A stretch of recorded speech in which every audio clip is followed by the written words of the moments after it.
I've known her a long time indirectly, not directly very much, and she was always of Indian heritage, and she was only promoting Indian heritage. I didn't know she was black until a number of years ago when she happened to turn black, and now she wants to be known as black.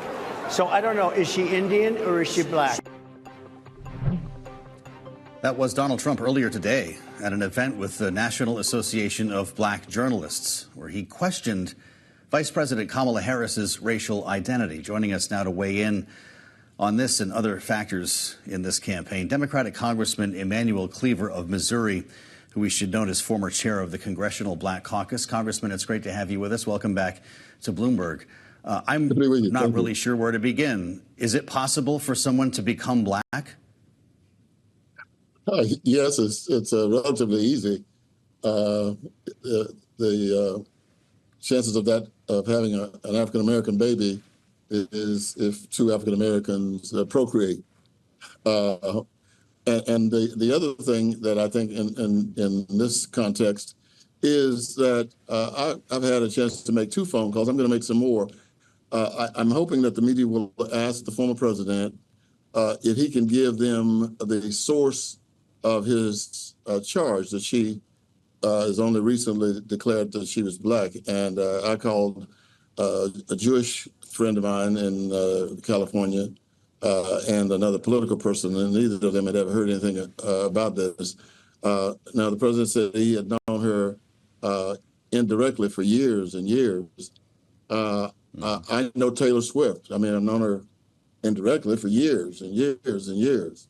And I think that we are in a really awful situation. I mean, what the president said, and I don't think he gets it, and I hope somebody close to him will explain it. It was offensive, it was racially raunchy, and it was not becoming of a head of state. And I'm just so sad. I know a lot of people are pleased. I've had people say it to me since the statements were made by the former president. Well, this is great. This will allow the people in the middle who've not chosen which side they're going to go to in November to see the guy for who he is. It makes me sad. I'm not pleased at all that someone could reach the level that the president's made, both in terms of his personal wealth and his political rise to the presidency, and who would say something like this. So, you know, it's not a healthy day for the Republic.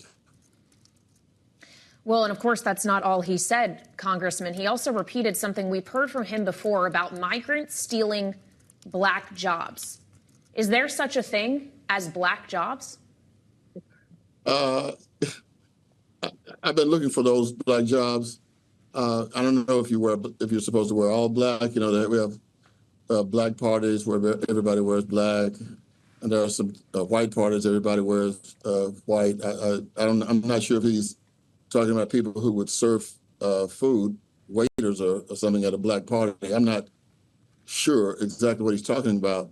I hope I'm not missing what a lot of people believe, some of my friends, is that he's trying to create some friction between the black and the brown community and have some ill-informed people believing that they could be the CEO of Hallmark Cards in Kansas City or H&R Block in Kansas City, but somebody who just came in across the border, who's been in our country for 3 or 4 days, is going to take that job from you. You were going to get that job, and now it's gone to someone who just crossed the border.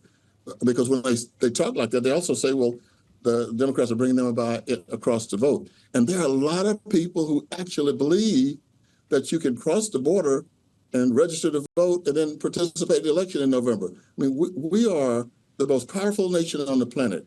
We are the most highly educated population on this planet. And this stuff that we're talking about is like principal ignorance. And I'm embarrassed, I'm hurt, but I am at least somewhat happy over the fact that we heard the president reveal exactly who he is. With that in mind, Congressman, we're out with a new poll here at Bloomberg, along with our partners at Morning Consult. And we spoke earlier today with Eli Oakley, politics analyst at Morning Consult, about the importance of black voters knowing this narrative that this could be the demographic to bring Donald Trump back to the White House. Here's what Eli said. I think the most interesting figures there are the people most impacted. This have been black voters. That's such a core key constituency for Democrats to be able to win elections. Having black voters more fired up this time around is only a positive step. He was speaking with regard to the basically brand new Kamala Harris campaign. I guess the question, Congressman, is did Donald Trump lose the black vote today? He lost some black votes today. There's no question about it. I think it'll take 3 or 4 days before what the president said can circle all around the country and go into the homes of African Americans. And also, I believe enough in America to believe that whether a person is brown or white, this is offensive. And I think he's not only going to lose some of the African American votes, but he's going to lose votes, period.